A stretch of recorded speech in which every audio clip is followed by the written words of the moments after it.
Yes, everybody, welcome back to TarHeelIllustrated.com, or of course, if you are watching on our YouTube channel, Tar Heel Illustrated. I'm THI staff writer Jacob Turner, and joining me from South Bend, Indiana, our very own publisher, Andrew Jones. And AJ, you just saw Carolina lose 78-73 to Notre Dame on that very court right behind you. Tar Heels fallen to 10-4 on the season, 2-1 in ACC play. Let's start with the defensive side of the ball for the Tar Heels, because I thought that wasn't great from the Heels. We've talked a lot about defense this year, something that Carolina struggled with at times, and something they've, I think, in recent weeks got better with for the most part, barring a few games. But tonight, I think in some ways you saw some lazy switching, just some poor effort, particularly in the first half. Notre Dame finished shooting about 48% from the floor, 42% from three. I think Carolina actually shot 49%, so a little bit higher than they did in the long run. But it seemed like a game, particularly in that first half, where defensively Carolina just didn't look great. And I think it kind of carried over for most of the game, because Notre Dame was able to hit some shots down the stretch as well. And, shooting close to 50% for the game is pretty good if you're a Notre Dame. And I think that definitely, led to them getting the win tonight in the fashion in which they got it. I get carried in the first 7 minutes of the second half too. Hubert called a timeout after Cormac Ryan and Blake Wesley, the freshman, hit back-to-back threes in a 30-second span. They went up 56-43. Hubert calls a timeout. And I remember I had a pretty good angle when Hubert called a timeout against Kentucky in Vegas, and Hubert just tore into him. It was pretty much something that Roy would have been proud of, because Roy had some of those moments before. And they did it again here, and they came out and had different energy. That 30-day mandate that we didn't see in the first 26 minutes of the game showed up. But up to that point, it looked like Notre Dame was running dummy offense, and they were getting whatever shot they wanted. It was pretty. I'm covering the game, so I'm not always wrapped up into beauty, and I'm not always wrapped up into the ugly stuff. It's more what is happening, how am I formulating stories, where are the storylines evolving during the course of a game, and then the X's and O's, nuts and bolts of it, if you will. But if you're just a casual observer, you're probably watching Notre Dame and say, boy, they look like Notre Dame we've seen in the past, the Pat Connaughton days and those kind of teams. And you and I did a podcast the other day. This is not a great offense. There hasn't been, because they played a little bit slower pace. They were like number 258 in the nation in adjusted tempo coming in. They played pretty quickly today because they got quick shots. So a lot of times it's not a matter of a team just wants to play slow. It's just sometimes takes them a while to get good looks, depending on what kind of composition that they have out there. Mm-hmm. Well, they got good looks early and often tonight, so they were shooting shots early and often tonight, and so the pace was quicker. And that had a lot to do with Notre Dame running good offense. That also had a lot to do with Carolina. The switching did not work. Mm. The switching led to all kinds of problems. Armando said that the switching led to immediate breakdowns, so help side was required. Remember, against Boston College, they didn't have to do help side too much because staying on the ball worked. Well, they didn't have to switch as much against Boston College because they didn't screen as much, but Notre Dame was screening like crazy tonight and gave Carolina fits with every one of them. So I think what happened was as soon as the switch occurred, Notre Dame always recognized what the mismatch would be. And I think at times the screens were set to create those mismatches because they knew that Carolina was going to switch, and they got them. A couple of times Notre Dame missed, and a couple of times Paul Atkinson had R.J. Davis fronting them in the post, and Notre Dame didn't even dump the ball in there. But guards shooting over bigs who couldn't get out and contest. They're long and everything, but they couldn't really put a whole lot on the shot there. Other stuff, people saw the game, myriad of problems with the dribble drives and the kickouts and that kind of stuff. But Armando said it was because it forced help. Hubert said no. Hubert said it was communication. I think Hubert kind of hinted it. I don't want to say lazy. Lazy is an unfair word, but maybe not busting as hard as you can. And I think that's inherently – I've always been a big believer of not switching, because I think switching is sort of a bailout. Yeah. And I'm not saying that Hubert played the wrong defense or anything like that, but there's a reason why a lot of the great ones have a great teams that have been great man-to-man teams have fought through screens before, but they do switch. I mean, Roy switched at times. We've seen Kay switch at times. We've seen Izzo switch at times. But I think tonight at some point, the switching wasn't working, and it would have been maybe wise to try something else. But they didn't, because they didn't want Leshevsky going off. Hubert said that one of the reasons they did that was to keep Leshevsky from going off. He came in averaging 7.5 points a game. He scored 20 or 21 tonight. In this building here 2 years ago, I think one of the more heartbreaking losses that team had, Leshevsky beat them at the buzzer. Carolina had a big lead that night. And I remember just watching that thing melt away, and you almost knew as soon as the ball, before it even left his hands, it was going in. Well, he was that way tonight. Every time he got a shot, you just knew the ball was going in. He was 6 of 7 from 3. Mm-hmm. So the strategy didn't work. Maybe it was the right strategy. Maybe it was the right strategy and the guys just didn't execute it. Maybe it was the wrong strategy and the guys still didn't execute it. But clearly the execution of it was poor tonight. And the players will tell you that too. Armando said he was fully embarrassed, and we're going to talk about this in a second. Caleb said the same thing. And this was the most despondent, most perplexed, most maybe disgusted I've seen Hubert this year. Because, guys, it's one thing when you lose to Purdue. It's one thing when a really good Tennessee team just kind of gets you on one of those days. It's another thing when Kentucky does it, and then you say you learn. Because those 3 teams, even though Kentucky lost in this building a few weeks ago, those are 3 teams that have a chance at playing the second weekend of the NCAA tournament. I don't think anybody has Notre Dame anywhere near that radar of even getting into the tournament right now, although I think they can play their way in. They're a decent team, but they're not on that level. So this was more of a red flag game. And I think that defensively, when it was preached all last week, and what did I write Saturday in Chestnut Hill? Boy, Hubert said, stay in front of the ball. They did that. Hubert said, let's protect the paint. They did that. Well, they were poor, very poor defensively tonight. In some ways, they were worse tonight than they were against Kentucky, because this club doesn't have the personnel Kentucky has. Yeah. But they probably got more open shots, and they weren't driving at them. They were just playing with Carolina at times. It looked like dummy offense. Kentucky was just driving right at him and beating him mano a mano. This was more 5 versus 5, 5 beating 5 down the court. It was not a very good look defensively at all. Yeah, most definitely. Let's talk. You hit on that 30-day challenge. I want to hit on that for a few more minutes. It was kind of the challenge Hubert put to the team to play with, energy, effort, toughness, and, kind of 5 days into it, for lack of a better word, it seems like that 30-day challenge has already been broken, really wasn't met. Kind of what we saw on the court tonight in a lot of ways. So what does that mean, about this team? Because I really thought it was an interesting kind of challenge for Hubert to put on his team. And I thought they responded well against Boston College. But like you said, tonight just wasn't the case.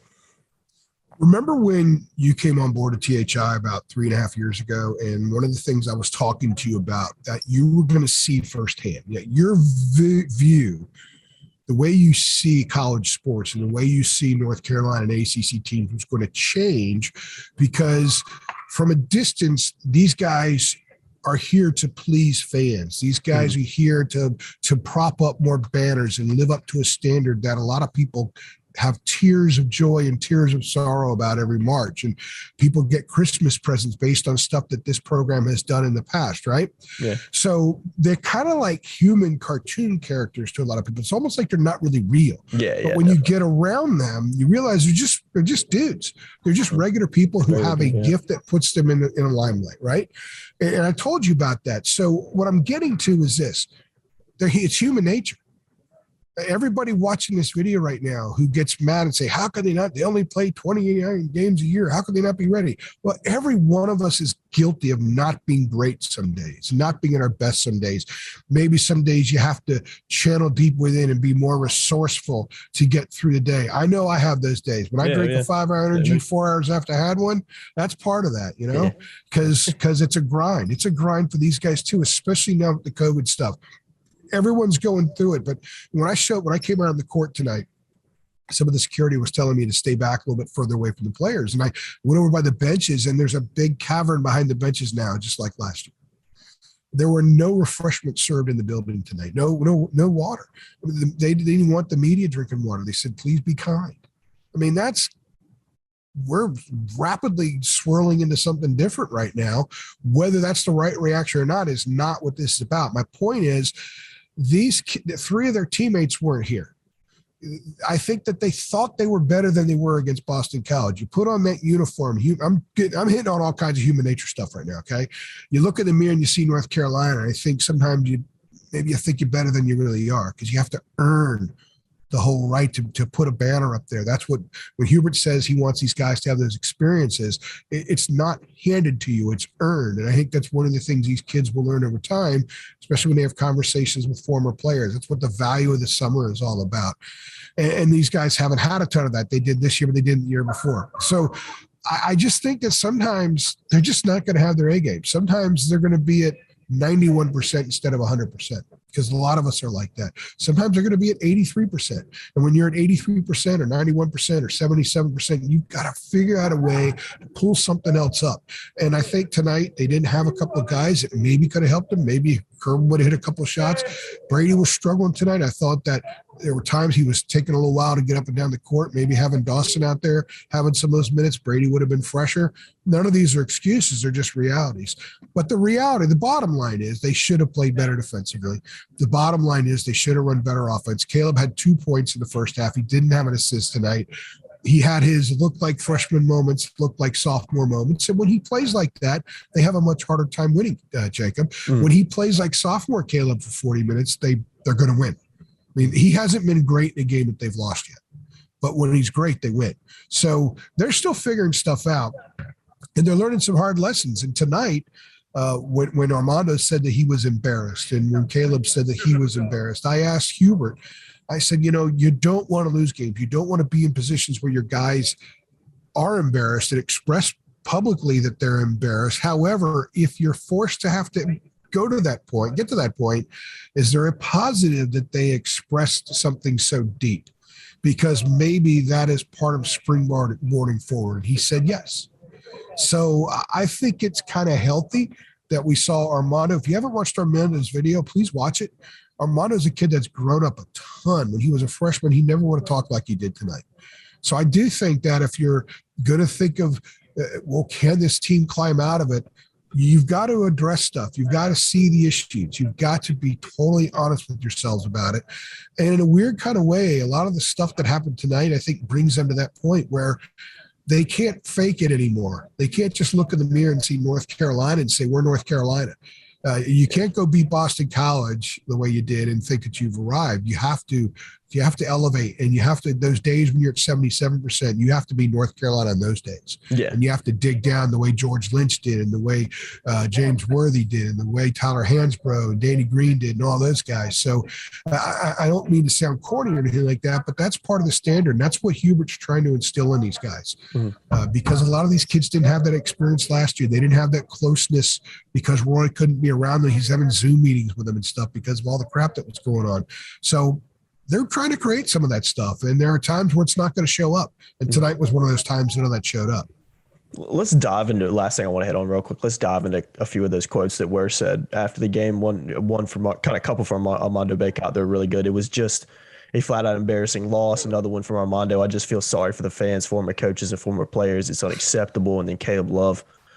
This is a bad loss on our part, which I believe was a response to a question you asked. If I'm mistaken, correct me on that. But I mean, you hit on it a little bit, but for me, it's the first time you talked about Armando Bacot's maturity. I mean, I've was there a lot during his freshman year, in particular, obviously during the sophomore and junior year too, covering him. And he has grown a lot. That's the first time I've really you've seen Armando this year kind of step up as kind of that vocal leader for this team in press conferences, and he's had some really good press conference moments this year, in my opinion. I think Caleb's had some good ones as well too, but tonight was different. From Armando in particular, for him to come out and say that is kind of the first time I can remember in years where I've seen a Carolina player kind of come out and say that in the way in which he did and just be pretty, definite with what he has to say about it. And I'm sure a lot of Carolina fans would love to see it. It's probably refreshing for a lot of Carolina fans to see that. But what do you think it means for, because I think it's a positive sign for this team. You got guys that are older that you do expect to be leaders in Caleb and Armando coming out and saying, this isn't acceptable. We have to be better than that. But at the end of the day, actions speak louder than words. I guess it's up for the actual players to go out there and do it on the court instead of just saying it after a loss.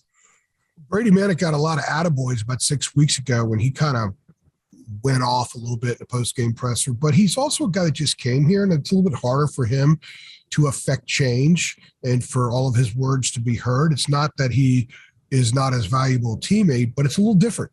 For Armando, though, remember this time 2 years ago, Armando was telling us about how he was hearing voices in his head. and it was messing with him. He went that long stretch from around Wofford through UVA, Gonzaga, when they went to Vegas and played UCLA, where he was shooting like 25% or something and just looked like a mess out there. And he was going through his growing pains at that time. And part of that process for him personally has gotten him to where he is now. You know, the 30-day mandate is energy, effort, and toughness. Who was the one guy in the first half that executed energy, effort, and toughness all along? Armando had a double-double at halftime. He's becoming a lead by example guy. So maybe him stepping up tonight and saying what he did and not doing it in oh, shoot, man. He did it a little bit more forcefully, a little bit more like a leader would, and maybe he needs to take that voice and go into the room. Because I did ask Caleb about what Armando said, and Caleb was agreeing as I was asking the question. So, look, maybe this club is just going to wobble back and forth. They're going to have a really good one game, and everyone thinks they're peeking their head through the clouds, and then they have one of these games, and you realize, okay, this is just kind of who they are. They're just going to be up and down all year, and maybe they do enough to get in the tournament. Who knows? Nobody has any idea what they're going to be. But if they're going to take off, and they're going to become the club that their talent base suggests that they should become, they need somebody to start smacking fannies in that locker room, and then translate that to smacking fannies on the court. Hubert said it wasn't the fact that it was help side defense. He said it was the lack of communication out there. Well, when communication is an issue on basketball and there's 5 guys on the court, that means that someone out there has to be a leader. If it's not Leaky, who's a 3-year starter and a 4-year player, then maybe it's Armando. Armando is kind of the face of the program in some ways. He's the guy who had the first NIL deal. He's the guy that has higher end potential to make money the next level than maybe Leaky does. He's the guy who's grown a ton. He's the guy that's going to produce. I don't know how many double-doubles he's had now this year, like 7 or 8 already. So maybe you could say he's the best player on the team. So if that guy's also the voice and the fanny smacker, then that's a good thing. And if that happens, if that has to be born on January 5th in South Bend, Indiana, when it's like 10 degrees below zero and snowing outside right now with the wind chill that is, then maybe we look back into, hey, boy, that was a bad loss, but it was also an important. Yeah. So I think maybe that's what that means. We don't know.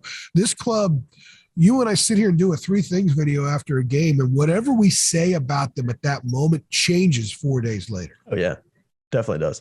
And that means it's on them, because you've got to find consistency. Hubert just says, look, it's just a matter of consistency. Yeah. You might switch well a few times, but then when they didn't switch well, they didn't help well, that's like, boom, wide open shot, and Notre Dame was making every damn one of them tonight. Yeah, they were. Yeah, they definitely were. Seemingly anyway. Yeah, it definitely felt like it on TV as well. But good stuff, AJ. Yeah, Carolina losing 78-73 to Notre Dame, falling to 10-4 on the season, 2-1 in ACC play.